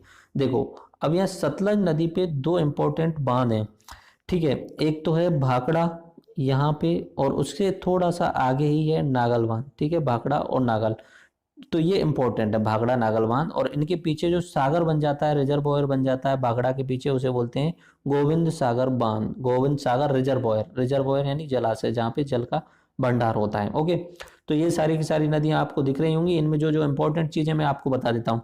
ये चेनाब नदी आपको दिख रही है, चेनाब यहाँ आके ये मिल रही है सतलज में। ठीक है, सतलज ये जा रही है, सतलज में आके मिल जाती है। चेनाब नदी पे 3 इंपॉर्टेंट डैम प्लांट चल रहे हैं। एक दुलस्ती, दूसरा है बालीहार, ये दुलस्ती पहले नंबर पे, दुलस्ती, दूसरा हुआ बागलीहार डैम, और तीसरा हुआ Salal hydro electric power station. ठीक है, तो 3 है, ये आप याद कर लेना। पाकिस्तान में झेलम नदी पर एक इंपॉर्टेंट जो डैम है वो मांगला डैम है। ओके, तो ये अपना सिंधु नदी तंत्र हुआ। अब करते हैं गंगा नदी तंत्र की बाद में। ठीक है, गंगा नदी की ऊपर से जो सहायक नदियां हैं गोमती, घाघरा, गंडक और कोसी है। नीचे की साइड से यमुना आती है, सोन आती है। यमुना की सहायक नदी चंबल, सिंध, बेतवा और केन। इधर की साइड में सोन की सहायक नदी है रेहान और नॉर्थ कोयल। ठीक है, देख लीजिए आप अपनी साइड में। देखो, मैं अभी तो आपको डिटेल में समझाने की कोशिश करूँ तो समझ में आप समझ सकते हो, तो देखिए एक एक करके देखते हैं क्या क्या समझ में आता है। ओके, देखो, यहाँ से एक नदी निकलती है धौली गंगा। ठीक है, धौली गंगा से आगे यहाँ पे एक जगह है, जगह का नाम है विष्णु प्रयाग। ओके, धौली गंगा इधर मुड़ गई। इधर से आती है नंदाकनी नदी, ये नंदाकनी नदी आ गई। ओके, नंदाकनी नदी और धौली गंगा नदी आके मिल गई है नंद प्रयाग में। कहाँ पे आके मिल गई है? नंद प्रयाग में। ओके, ये नंद प्रयाग में आके चल के नदी आगे चल रही है। और इधर से एक नदी आ रही है पिंडार नदी, ये उत्तराखंड में चल रहा है सब कुछ, यूके में उत्तराखंड में चल रहा है। ये नदी आ रही है पिंडार नदी, और यहाँ पे कर्ण प्रयाग है। कौन सा प्रयाग है? कर्ण प्रयाग। यहाँ पे आके मिल गई हैं ये नदियां, पिंडार और नंदाकिनी नदी। अब यहाँ पे इनका नाम चेंज हो जाता है, नाम हो जाता है अलकनंदा। ठीक है, यहाँ पे आके इस साइड में एक नदी आके मिल जाती है मंदाकिनी नदी। ये पिंडार में मंदाकिनी नदी मिल जाती है, तो इसका नाम क्या हो गया? अलकनंदा। अब हुआ है अलकनंदा नाम, कहाँ पे हुआ है? रुद्रप्रयाग पे। रुद्रप्रयाग के बाद में अलकनंदा चलती है, अलकनंदा चलती हुई, और ये जगह जो है वो देवप्रयाग है। कौन सी जगह है यहाँ पे? देवप्रयाग। ये जो जगह है वह देवप्रयाग है। एक अलकनंदा ये नदी इधर की साइड से आ रही है। ठीक है, और ऊपर की साइड से एक नदी आ रही है जिसका नाम है भागीरथी नदी। क्या नाम है? भागीरथी। अलकनंदा और भागीरथी नदी, ये दोनों नदियां जो हैं आकर के मिल रही हैं यहाँ पे। ये अलकनंदा और ऊपर की साइड से भागीरथी कहाँ पे आके मिल रही है? देवप्रयाग में। ठीक है, और यहाँ पे इस नदी का नाम क्या हो जाता है? गंगा नदी। कहाँ पे हो रहा है ये नाम? देवप्रयाग पर आकर के इसका नाम हो रहा है भागीरथी। ओके, अब ये जो भागीरथी नदी मैंने वो देवप्रयाग पे आकर के इसका नाम गंगा हो रहा है, क्योंकि भागीरथी और अलकनंदा आके मिल रही है। अब ये जो भागीरथी नदी मैंने यहाँ से बताई है आपको, इस भागीरथी नदी पर यहाँ पे एक डैम बना हुआ है। भागीरथी नदी पर डैम बना हुआ है उत्तराखंड में, और इस डैम का नाम है टेहरी बांध, टेहरी डैम। और ये सबसे ऊंचा डैम है, अभी थोड़ी देर पहले मैंने आपको बताया था। ओके, इस तरीके से मैंने ये गंगा का जो इनिशियल कंडीशन थी वो आपको बता दी। ओके, आगे चलते हैं अभी हम। गंगा नदी की दूसरी सहायक नदी जो मैंने आपको बताई थी यमुना नदी, ये आ रही यमुना नदी। पेन चेंज कर देता हूँ मैं। ओके, ये यमुना नदी आ रही है। यमुना नदी आकर के यूपी में चलती है, और ये कहाँ जाके मिल रही है? इलाहाबाद में जाकर के किस में मिल गई? गंगा नदी में जाकर के मिल गई। ओके, अब गंगा नदी की और अन्य सहायक नदी एक सोन नदी है। सोन नदी ये रही, सोन ये रही सोन नदी। ओके, ऊपर से कौन कौन सी नदी आ रही है? एक आ रही है रामगंगा नदी, इस रामगंगा नदी पे कौन सा डैम बना हुआ है? रामगंगा डैम बना हुआ है। कहाँ पे बना हुआ है? उत्तराखंड में बना हुआ है। रामगंगा के बाद में दूसरी एक और नदी इधर की साइड में आप देखिए, ये नदी आ रही है गोमती नदी। गोमती नदी के किनारे लखनऊ शहर भी बसा हुआ है, और गोमती नदी गंगा की सहायक नदी है ऊपर की साइड से। उसके बाद में एक नदी आ रही है जिसका नाम है घाघरा, ठीक है, यूपी में बहती हुई, और यहाँ पे आके गंगा नदी में मिल रही है घाघरा नदी, ये भी गंगा की सहायक नदी हो गई। एक नदी आ रही है गंडक, और एक आ रही है कोसी। ओके, ये ऊपर की साइड में हो गई रामगंगा, गोमती, घाघरा, गंडक, कोसी, ये ऊपर से सहायक नदियां हो गई। नीचे से सहायक नदियां कौन सी बताई थी? यमुना, सोन, ये दो सहायक नदियां बताई थी। अब यमुना की सहायक नदियां देखते हैं। ये नदी आ रही है चंबल नदी, ठीक है, यहाँ पे एक बांध बनता है एमपी में गांधी सागर। उसके बाद में अपने राजस्थान में एंटर करते ही बनता है राणा प्रताप सागर। बाकी तो मैं बता चुका हूँ, जवाहर सागर और कोटा बैराज। उसके बाद में ये नदी चलती है और नदी जाके यमुना नदी में मिल जाती है टावा के पास में। ओके, इस नदी की सहायक नदियां हैं बनास वगैरह, पर वो इंपॉर्टेंट नहीं है, इतना नहीं देख रहे हैं उनके बारे में। ओके, उसके बाद में एक सिंध नदी आती है, एंड इस तरीके से यहाँ पे अटल सागर रिजर्वॉयर यहाँ बना हुआ है, एंड उसके बाद में ये यमुना नदी में जाके मिल जाती है। एक नदी आ रही है बेतवा, बेतवा भी यमुना की सहायक नदी है, और उसके बाद में एक नदी आ रही है केन, केन भी यमुना की सहायक नदी है। तो कौन कौन सी चार यमुना की सहायक नदी हमने देखी? चंबल, सिंध, बेतवा और केन। ये किसकी हुई है? यमुना की हुई है, गंगा की नहीं है। यमुना है वो गंगा की सहायक नदी है। तो ये अपना गंगा तंत्र कंप्लीट हुआ। ओके, इसमें आप देख लीजिए, ये रिहांद नदी है, ये सोन की सहायक नदी है, इस पे रिहांद डैम बना हुआ है। और सोन की दूसरी सहायक नदी जो है वो नॉर्थ कोयल है, और इस पे भी नॉर्थ कोयल नाम से एक प्रोजेक्ट बना हुआ है। ओके, तो ये बहुत सारे डैम बने हुए हैं। रामगंगा नदी पे रामगंगा डैम बना हुआ है, गांधी सागर डैम जो है अपनी चंबल नदी पे, राणा प्रताप सागर डैम जो है चंबल नदी पे बना हुआ है। अच्छा, अब चलते हैं ब्रह्मपुत्र नदी की तरफ। ओके, अब ब्रह्मपुत्र नदी पे चलते हैं। देखो, ब्रह्मपुत्र नदी पे ऊपर की साइड से ये चार पांच इंपॉर्टेंट नदियां आती हैं, तीस्ता, रैडक, मानस, धनश्री और सुबनश्री। नीचे की साइड से आती हैं देवांग, लोहित, धनश्री और कोपली, ये नीचे की साइड से आने वाली नदियां हैं। और तीस्ता की एक सहायक नदी है वो रंगित नदी है। देख लीजिए ब्रह्मपुत्र नदी का। ब्रह्मपुत्र नदी इंडिया में एंटर की, इंडिया में एंटर करने के बाद में अरुणाचल प्रदेश से एंटर करने के बाद असम में जाएगी, असम से निकलने के बाद में ये अपना असम में चल रही है, असम में असम असम असम, उसके बाद में बांग्लादेश में एंटर कर गई, और वो बांग्लादेश में गंगा नदी जिसे पद्मा बोला जाता है वहां पे जाके उनसे मिल गई। ओके, अब इसकी कुछ सहायक नदियों के बारे में बात करते हैं जो इंपॉर्टेंट सहायक नदी है। देखो, एक नदी आ रही है इधर की साइड से, ये नदी ये है, ये नाम है लोहित, इंपॉर्टेंट है। लोहित किसकी सहायक नदी हो गई? लोहित सहायक नदी हो गई अपनी ब्रह्मपुत्र नदी की। इस लोहित नदी की एक सहायक नदी है, उसका नाम है देवांग, ये यहाँ पे आके मिल जाती है, इसका नाम हो गया देवांग। ओके, लोहित और देवांग ये अरुणाचल प्रदेश में से बहते हुए असम में आने पर कहाँ मिल जाती हैं? यमुना ब्रह्मपुत्र नदी में मिल जाती हैं। ओके, इसकी साइड नीचे की साइड में एक इंपॉर्टेंट नदी है, नीचे की सहायक धनश्री है उसका नाम। दूसरी इंपॉर्टेंट है जो गुवाहाटी के आसपास में मिलती है, कोपली नदी है। अब ऊपर से देखते हैं, ऊपर से इंपॉर्टेंट नदियों में सबसे पहले सुबनश्री नदी है। सुबनश्री पे सुबनश्री डैम बना हुआ है इस तरीके से। सुबनश्री एक हुई सुबनश्री नदी, दूसरी हुई कमेंग नदी, उसके बाद तीसरी हुई धनस नदी, चौथी हुई मानस नदी। ये मानस भूटान से होते हुए यहाँ पे आगे मिल जाती है, बाकी अन्य सहायक नदियाँ हैं। उसके बाद में एक रैडक नदी सहायक हुई, और उसके बाद में एक नदी हुई तीस्ता। तीस्ता इस तरीके से आ रही है पश्चिम बंगाल से बांग्लादेश में होते हुए मिल जाती है। और तीस्ता की एक सहायक नदी है वो रंगीत। क्यों रंगीत इंपॉर्टेंट क्यों है? रंगीत नदी पे रंगीत डैम बना हुआ है, और रंगीत जो नदी है वो सिक्किम से ओरिजिनेट हो रही है। अच्छा, पूछा जाता है सिक्किम से निकलने वाली नदियां कौन कौन सी हैं, तो तीस्ता और रंगीत। अच्छा, कौन कौन सी नदियां जो भूटान से होकर आ रही हैं? रैडक नदी और अपनी मानस नदी और धनश्री नदी, ये तीन नदियां जो हैं वो निकल के आ रही हैं भूटान से। ओके, इस तरीके से ये अपने ब्रह्मपुत्र नदी हुई। ओके, अब बात करते हैं दामोदर नदी के बारे में। आप अपनी स्क्रीन पर देखते चलिए, मैं पूरी स्क्रीन पर अभी यही लगाया हुआ है, ठीक है। दामोदर नदी, देखिए दामोदर नदी छोटा नागपुर के पठार से निकल रही है, और छोटा नागपुर के पठार झारखंड से बहते हुए इधर की साइड में यहाँ पे एक डैम बनता है पंचेत डैम, और जाकर के जो गंगा की दूसरी जो वितरिका थी हुगली में जाकर के मिल जाती है, और यहाँ पे अपना पश्चिम बंगाल जो बंगाल सागर है वहाँ पे उसका पानी चला जाता है। ओके, तो ये हो गई दामोदर नदी। कहाँ से निकल रही है? छोटा नागपुर पठार से निकल रही है, हुगली नदी में मिल जाती है। हुगली नदी पानी जो है वो कहाँ छोड़ देता है? बंगाल सागर में छोड़ देता है। तो झारखंड और वेस्ट बंगाल दो इसके लिए इंपॉर्टेंट पहले से हो गए। बाकी इन पे कुछ एक सहायक नदियां हैं, बराकर, जमुनिया, साली, ये आपको इतना ज़्यादा इंपॉर्टेंट याद मत रखना। अच्छा, लूनी नदी, लूनी की सहायक नदी आपको पता ही होगा, जोजली, लिल्ली, बांडी, सोकड़ी, जवाई, सागी, ये इंपॉर्टेंट नदियां हैं। लूनी निकल कहाँ से रही है? अपने राजस्थान में अजमेर से निकलती है।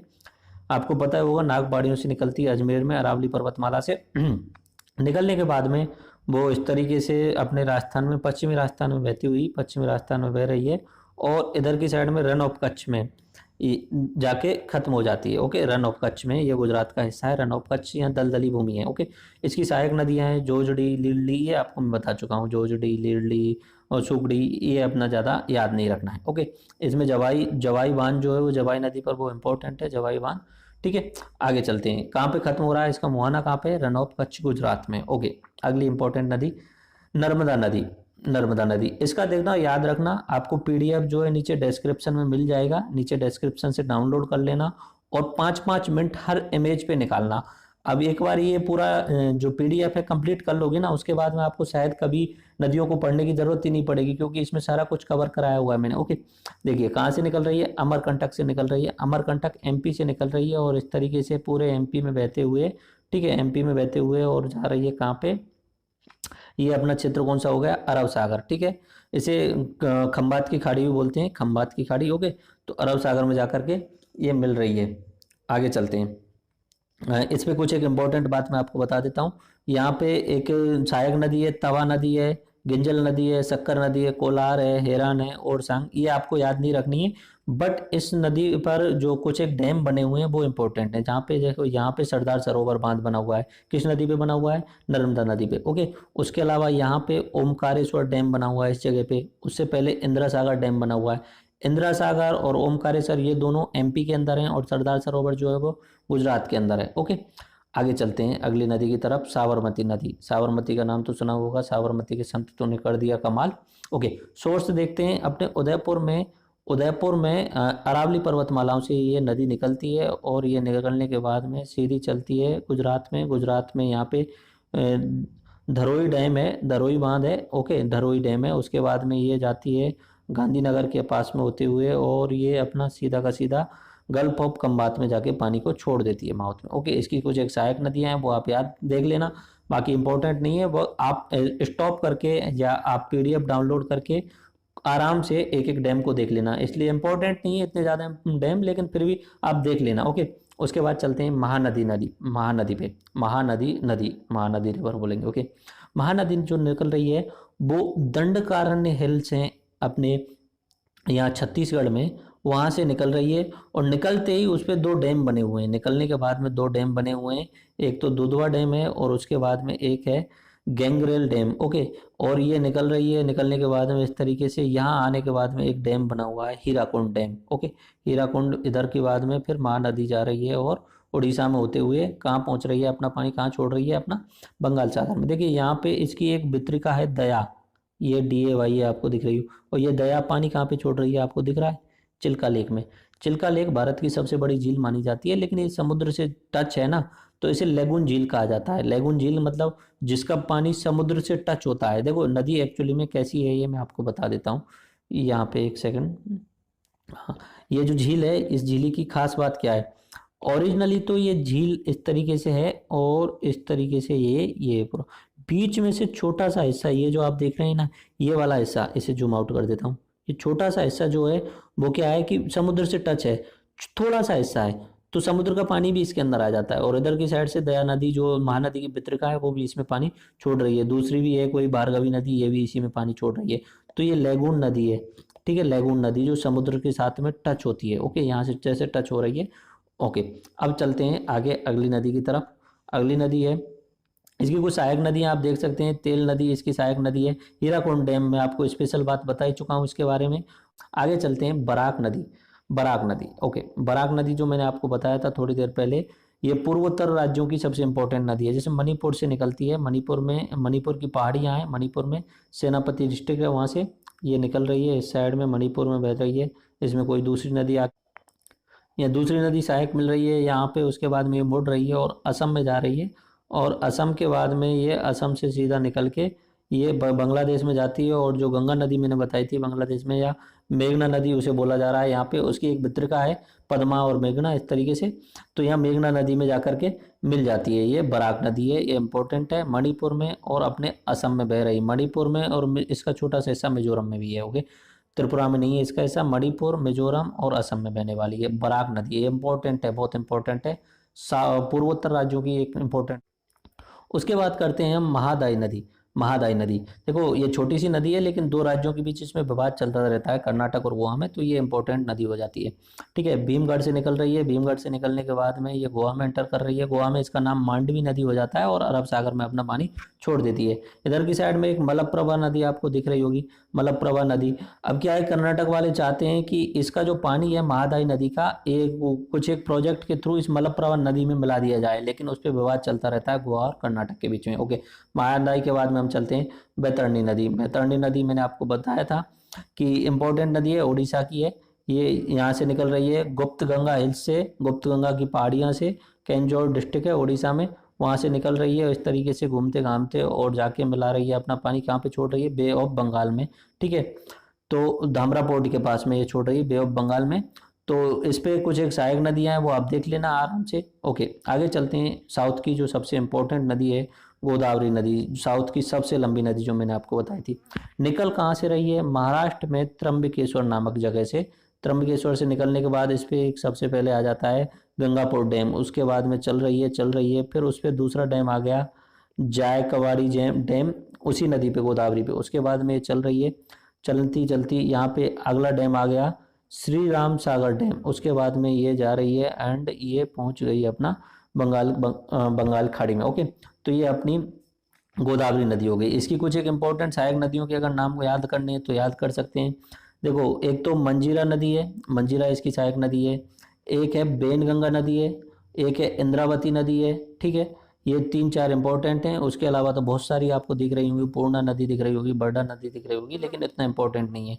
बस इतना याद रखना कि साउथ में सबसे जो लंबी नदी है वो गोदावरी नदी। उसके बाद में अगला चलते हैं कृष्णा नदी, जिसपे विवाद चलता रहता है। कृष्णा नदी, ये कृष्णा नदी नियर जोर विलेज महाराष्ट्र से निकलती है। महाराष्ट्र में कोई जोर विलेज है, वहां से निकल रही है एंड ये निकलने के बाद में महाराष्ट्र के बाद में कहाँ एंटर किया इसने, कर्नाटक में एंटर किया। कर्नाटक में एंटर करने के बाद में ये चलती गई और यहाँ पे जुराला रिजर्वायर बना हुआ है। उसके बाद में आगे जा रही है, कोई डैम बने हुए हैं 2-3। अब यहाँ पे जो सबसे इंपॉर्टेंट डैम बना हुआ है ये कृष्णा नदी पे बना हुआ है, Nagarjuna Sagar dam. Okay, Nagarjuna dam बना हुआ है। उसके बाद में ये जा रही है एंड ये कहाँ जाके गिर रही है, अपने बे ऑफ बंगाल में जाके गिर रही है। जगह का नाम है हमसला देवी, इस तरीके से नाम है कुछ जगह का, बट वो आपको याद नहीं रखना है। ओके, तो इसमें जो सबसे इंपॉर्टेंट बात रही वो नागार्जुन सागर डैम की बात रही, क्योंकि इसकी जो सर्वाधिक क्षमता है, सर्वाधिक 97 लाख एकड़ फीट के आसपास क्षमता है इसकी। ओके, इसकी कुछ एक सहायक नदियां आप ध्यान कर सकते हैं तो कर लीजिए। एक नदी है तुंगभद्रा। ओके, एक नदी है मूसी नदी, जिसके किनारे हैदराबाद शहर बसा हुआ है। ओके, उसके अलावा और देख लीजिए, एक नदी है नीरा नदी है। ओके, भीमा नदी है, एक इंपॉर्टेंट नदी है भीमा, ये आ रही है जो ये वाली भीमा नदी, मैंने पहले ही बताया था। भीमा नदी, तुंगभद्रा नदी और मूसी, ये 3 तो आप याद ही कर सकते हो। उसके बाद अगला चलते हैं अपने कावेरी नदी पर। ओके, ये कावेरी नदी ताल कावेरी नामक जगह से निकल रही है कर्नाटक में। कर्नाटक के बाद में यहाँ पे इस पे कृष्णराजा सागर डैम बना हुआ है। उसके बाद में ये आगे चलती है और यहाँ पे मेघदातु प्रोजेक्ट अभी कंस्ट्रक्शन चल रहा है उसका, मेघदातु नाम से, ये बहुत इंपॉर्टेंट है मेघदातु। और ये कहाँ पे है, कर्नाटक के अंदर। ओके, फिर यहाँ पे बॉर्डर बना रही है एंड बॉर्डर बनाने के बाद में ये एंटर कर गई है अपने तमिलनाडु में। तमिलनाडु में एंटर करने के बाद में ये इधर की साइड में बे ऑफ बंगाल में जाके अपना पानी छोड़ रही है। तो इसकी इंपॉर्टेंट सहायक नदी हो गई, एक है काबनी नदी, एक है भवानी नदी, एक है अमरावती नदी। और ऊपर की साइड में 2-3 इंपॉर्टेंट सहायक नदी है, सीमसा नदी है, उसके बाद में अर्कावती नदी है। अब ये रेड में जो आप देख रहे हैं वो डैम है, इंपॉर्टेंट है, लेकिन सबसे इंपॉर्टेंट है कृष्णराज सागर, ये अपनी कावेरी नदी पे कर्नाटक में बना हुआ है। और मेघदातु जो प्रोजेक्ट है ये जो है वो अभी अंडर कंस्ट्रक्शन है और ये अपने कर्नाटक में है। और कावेरी नदी पे सबसे ज्यादा विवाद चलते रहते हैं। ओके, कावेरी नदी का दोबारा से देख लीजिए, इसकी सहायक नदियां ऊपर से साइड में आ रही हैं, हेमवती, सिमसा एंड अर्कावती। नीचे की साइड में से लक्ष्मण तीर्थ, कावनी, भावनी और अमरावती। लक्ष्मण तीर्थ ये वाली नदी लक्ष्मण तीर्थ है, उसके बाद में कावनी, उसके बाद में भावनी ये वाली एंड देन अमरावती। ओके, अब आगे चलते हैं। अब ये नदी सुवर्णरेखा नदी, ये कोई खास इंपॉर्टेंट नहीं है, रांची के पास में झारखंड से निकल रही है। और ये अपना सुवर्णरेखा नदी अपना कौन कौन से राज्यों से बह रही है, झारखंड के बाद में वेस्ट बंगाल एंड उड़ीसा, ये यहाँ पे उड़ीसा में जाके बे ऑफ बंगाल में अपना पानी छोड़ रही है, इसकी सहायक नदियाँ आप देख सकते हैं। उसके बाद में बात करते हैं ताप्ती नदी की। ओके, तापी नदी या ताप्ती नदी यहाँ से निकल रही है, मुल्ताई बैतूल डिस्ट्रिक्ट है अपना एमपी के अंदर, वहाँ से निकल रही है। ओके, एंड ये अपना पानी जो है वो अरब सागर में छोड़ रही है, अरब सागर में छोड़ रही है। तो यहाँ पे दो डैम बने हुए हैं, एक हंटूर डैम है और उस पे ओकाई डैम है, इंपॉर्टेंट नहीं है। ओके, अब देख लीजिए एक दोबारा से पूरा मैप देख लीजिए। नदियों की बात चल रही है तो एक बार फिर से दोबारा से आपको बता देता हूँ मैप में। ये पूरा सिस्टम जो बताया था मैंने, इंडस नदी तंत्र बताया था, ये वाला जो तंत्र बताया था मैंने, गंगा नदी तंत्र बताया था, ये वाला जो तंत्र बताया था मैंने अपना ब्रह्मपुत्र, इधर की साइड में एक बराक अलग से नदी बताई थी। ओके, और जब ये गंगा नदी अपना पानी जब छोड़ने वाली होती है तो दो तीन वितरकाओं में बढ़ जाती है। एक जैसे ये वाला हिस्सा हो गया, ठीक है, ये वाला हिस्सा जो है गंगा नदी का है, ये हुगली नदी का हिस्सा कहलाता है पश्चिम बंगाल में। उसके बाद में इधर जाने पे पद्मा नाम हो जाता है। ओके, और जब ब्रह्मपुत्र नदी उसमें आगे मिल जाती है, ब्रह्मपुत्र नदी जब मिल जाती है तो उस नदी का नाम हो जाता है जमुना नदी। ओके, तो ये ब्रह्मपुत्र और गंगा, ब्रह्मपुत्र गंगा और अपना सिंडस वाला क्षेत्र हो गया, एमपी से निकल रही है और अरब सागर में गिर रही है। इस तरीके से ताप्ती, ऊपर से नीचे मैंने बताया था महागोदान, तुंग पे कावेरी, महानदी की एक सहायक नदी तेल नदी, और सुमड रेखा नदी झारखंड और वेस्ट बंगाल की है। और ब्राह्मणी नदी मैंने आपको बताया था, ब्राह्मणी नदी जो है अपना छत्तीसगढ़ से निकलती है, उसके बाद झारखंड और उड़ीसा में होती बहती है। ओके, महागोदान, गोदावरी नदी सबसे लंबी नदी है साउथ की, गोदावरी नदी। ओके, उसकी सहायक नदियां हैं इंद्रावती, बारंगाल, इस तरीके से उसे। उसके बाद कृष्णा, कृष्णा नदी ये जा रही है, निकल कहाँ से रही है, महाराष्ट्र से निकल रही है, महाराष्ट्र के बाद कर्नाटक, कर्नाटक के बाद तेलंगाना और उसके बाद में अपना आंध्र प्रदेश। तो कृष्णा की सहायक नदी है भीमा, तुंगभद्रा, ये दो इंपॉर्टेंट नदी हैं। उसके बाद में पेन्नार नदी, उसके बाद में कावेरी नदी। कावेरी कर्नाटक से निकल रही है, तमिलनाडु में होते हुए पे बंगाल में अपना पानी छोड़ रही है। और एक दो है पेन्नार नदी, ये इंपॉर्टेंट है। ओके, ये खाली मैप दिया हुआ है, इसमें आप चाहें तो आप जाते जाते बना सकते हैं। सिंधु नदी बना सकते हैं, सिंधु की नदी की सहायक नदियां जैसे बना सकते हैं, जैसे सतलज नदी, सतलज की दूसरी सहायक हो गई ब्यास, ब्यास के साथ में झेलम नदी आ रही है जैसे यहाँ से।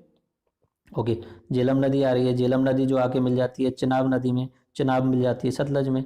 तो झेलम, चिनाब, रावी, व्यास, सतलज और रावी में मिल जाती है चिनाब। ओके, तो ये रावी, ये चिनाब और ये झेलम। उसके बाद में गंगा नदी, गंगा नदी ये इस तरीके से गई। यहाँ पे जो एक हिस्सा है वो हुगली हो गया, एक हिस्सा है वो पद्मा हो गया, यहाँ तक पद्मा हुआ, जहाँ तक ब्रह्मपुत्र नदी आके मिलेगी वहां तक पद्मा। उसके बाद में उसका नाम हो जाएगा जमुना। ओके, उसके बाद में यमुना की, गंगा की दूसरी सहायक नदी जो मैंने बताई थी यमुना, यमुना की एक सहायक नदी जो बताई थी चंबल नदी, चंबल नदी बॉर्डर बनाती है अपने राजस्थान का, ठीक है, ये चंबल नदी। ओके, चंबल के बाद में मैंने आपको बताया था केन, बेतबा, इस तरीके से दो नदियां बताई थी। उसके बाद में इधर की साइड में एक सोन नदी बताई थी मैंने, जो गंगा नदी की सहायक नदी है। ऊपर की साइड से मैंने आपको बताया था गोमती, गंडक, कोसी, ठीक है, ये गोमती, गंडक, कोसी इस तरीके से बताई थी।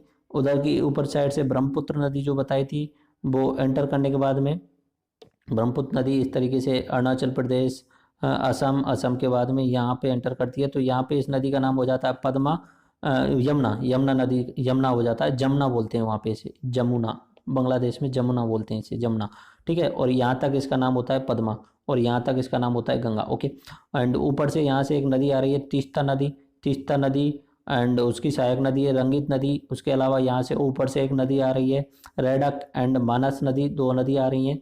इधर की साइड से मैंने आपको बताया था लोहित, और लोहित की सहायक नदी देवांग नदी, एंड इधर की साइड में आपको बताया था बराक नदी, ठीक है। उसके बाद में मैंने बात की थी इधर की साइड में नर्मदा, नर्मदा के बाद में ताप्ती, एंड देन आफ्टर बात की गई थी गोदावरी, महानदी से बात की थी, महागोदान, कृष्ण, तुंग पे कावेरी, महानदी, गोदावरी, गोदावरी सबसे लंबी नदी बताई थी मैंने, ठीक है, महानदी, गोदावरी, कृष्णा।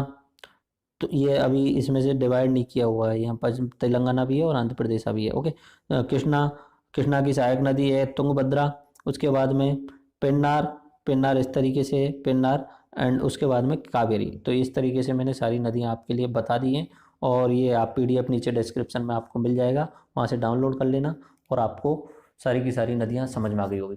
ये की थी कि इस लेक्चर के बाद में आपको कहीं भी किसी भी तरीके से नदियों को पढ़ने की ज़रूरत नहीं पड़े, सारी की सारी नदियों को फुल डिटेल के साथ में कराया मैंने आपके लिए।